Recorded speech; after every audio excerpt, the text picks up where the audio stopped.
So I will wait on Mr. Von Allen. He is supposed to be calling in, so let me hold up here just for a quick sec to see if he calls in here.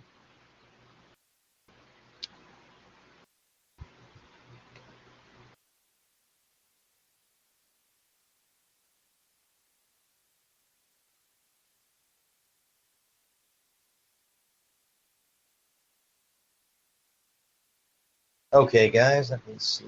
Got him right here.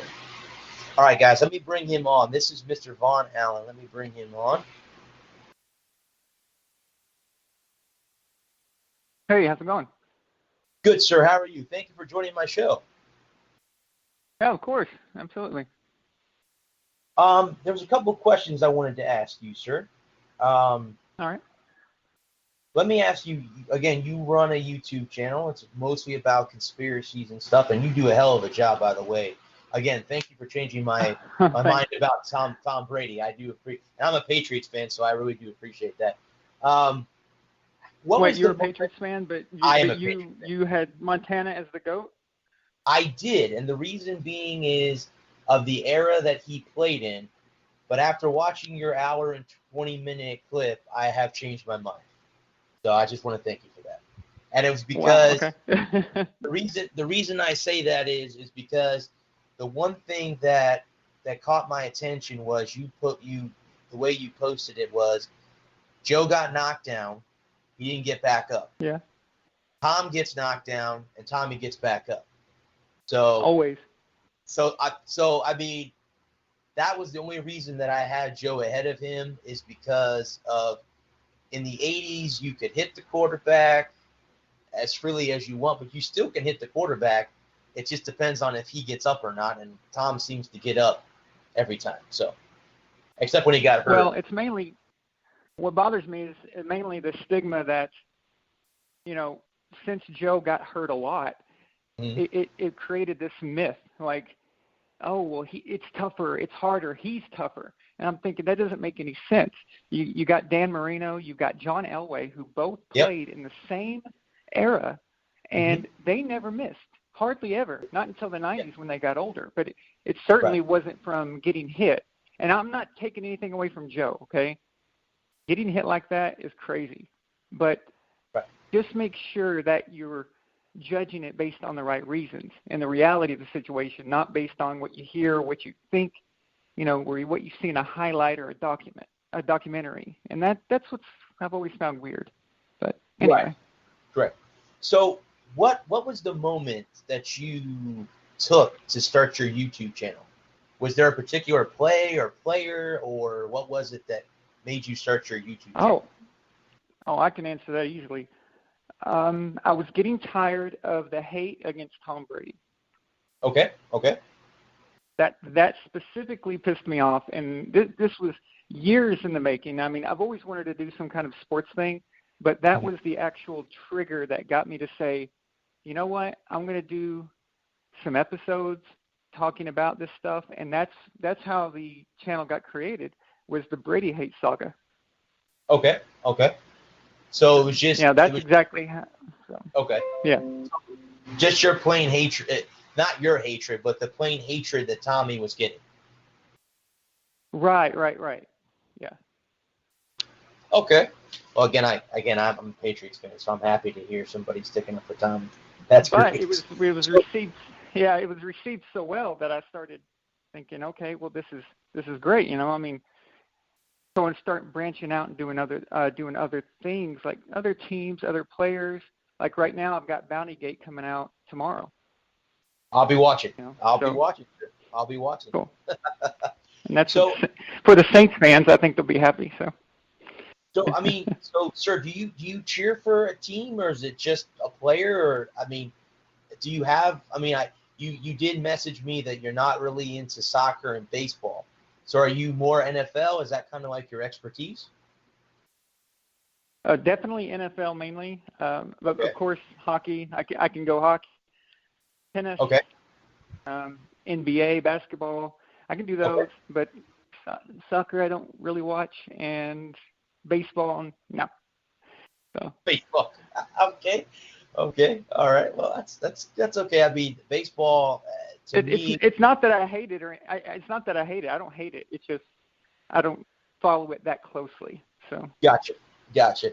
Well, to me, honestly, it's gotten boring. It's the season is far too long.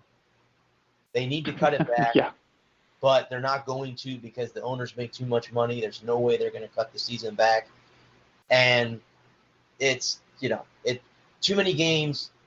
Their attendance is down all over baseball. Not just again, I live in Florida.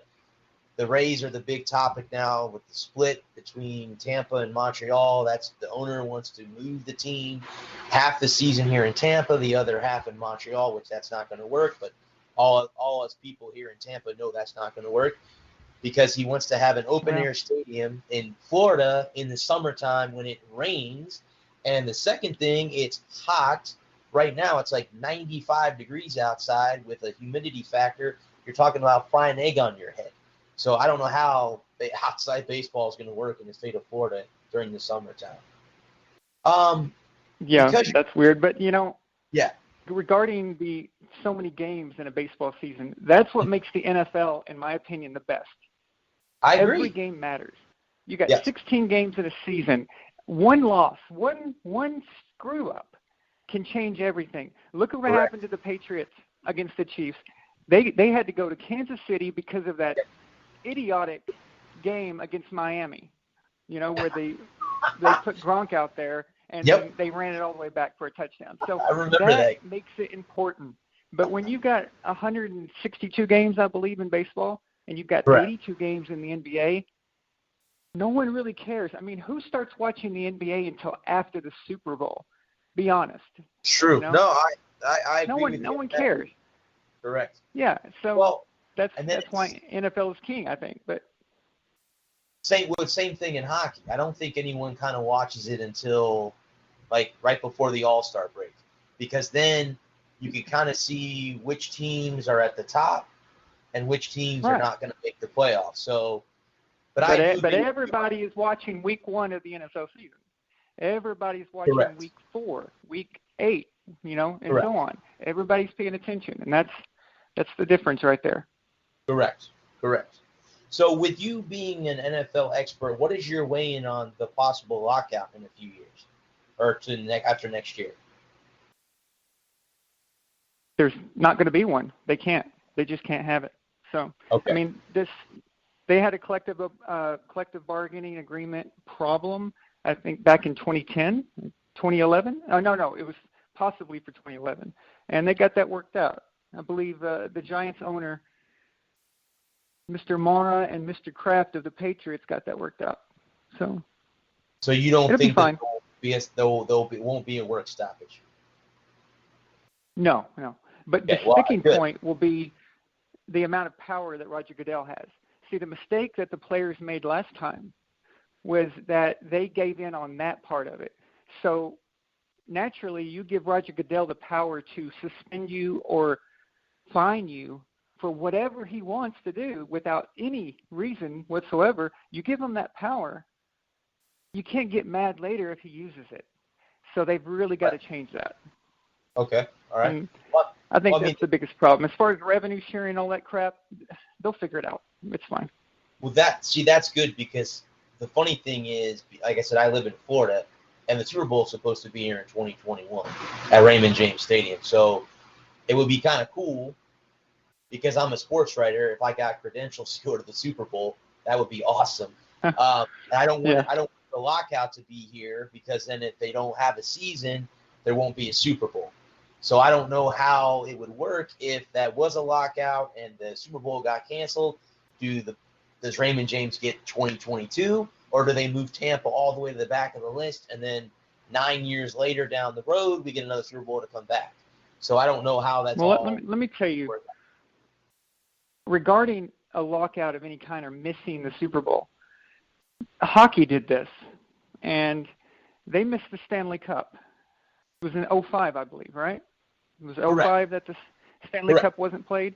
Okay. Correct. And after that, now I was the biggest hockey fan. I played hockey, so it mattered to me. But after they did that, I could no longer stomach hearing a player talk about the Stanley Cup or to talk about how much he wants to win the Stanley Cup or how much it means to him when we're talking about, just a difference in money when they're already millionaires anyway, but then they claim that they love the Stanley Cup and it means something. The moment that you didn't let a season happen over this is the moment that you told me that you don't give a crap about the Stanley Cup. You don't give a crap about the sport you play. So Correct. They really lost a lot of people because I don't think I was the only one who felt that way.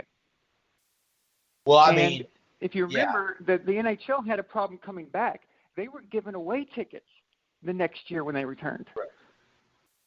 So I think other leagues have learned their lesson from this. I think they saw it happen, and no, it's just not going to happen. So, I mean, the one thing that pissed me off about the whole lockout in 2005 was that the Lightning, who are my hockey team, won the Stanley Cup in 2004, and we had a great team that most of that team would have come back in the 2005 season, and after the lockout, we lost a good portion of that hockey team. So, and you lost the momentum. You lost everything. So correct. Yeah, you can't do that.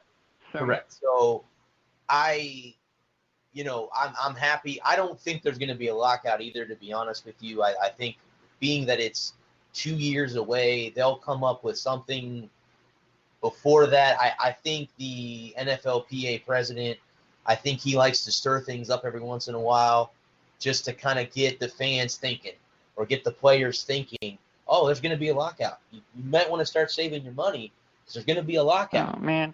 Well, you talking about DeMaurice Smith? DeMaurice Smith? Yeah, he's a politician just like Goodell. Okay, that's his job. His job is to get the public on his side, on the union side. It's just them doing their job. So just ignore it. But is there anybody, any callers who wanted to ask a question about let me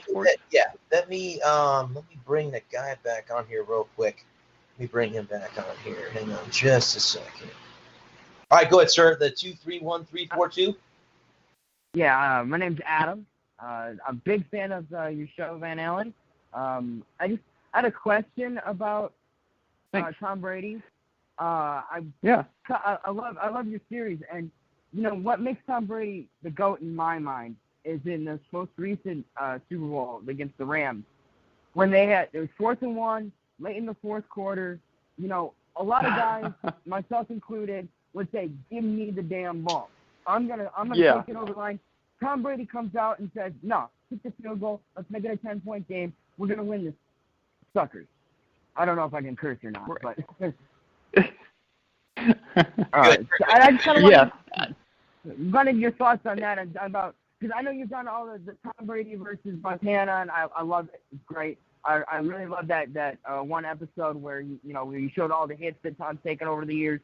And being a Michigan guy, Tom's terrific. How can you argue against it? And so I just kind of wanted your thoughts about that particular moment in Tom's career. To me, that solidified him as the greatest. The most unselfish player of all time. Absolutely. But that moment that you're talking about, it told me two things. Well, two things that I already knew, but it helps to point it out to other people, maybe even haters who don't like Brady. But the two things would be, first, the unselfishness like you're talking about. How many quarterbacks, okay, and I'm not going to name any, I'm just going to say we know them, would want the ball on that 4th and 1 to get it because they want that MVP. They're thinking Super Bowl MVP. I got to get the MVP. And then Tom walks over there and he just wants to win. He doesn't care. If you notice, he didn't have a touchdown pass in that game. And when Sony Michel scored the running touchdown, he was going apoplectic like he scored it. Well, he did not give a flying crap. He didn't care that it wasn't him. He did not care at all. And that is what makes him awesome. The second thing when he was talking to Belichick was it showed the influence he has. See, a lot of people think that it's all Belichick. It's 100% Belichick, and Tom is just a servant, No. He walked over there and said, "Hey, man," and he said it with an attitude. He gave an attitude with it if you listen to the way he said it. And then Belichick said, yeah, okay, let's do it. And that right there tells you what you need to know. So. and that plays into the whole idea of him being the Emperor and Vader. You know, Vader always had the Emperor's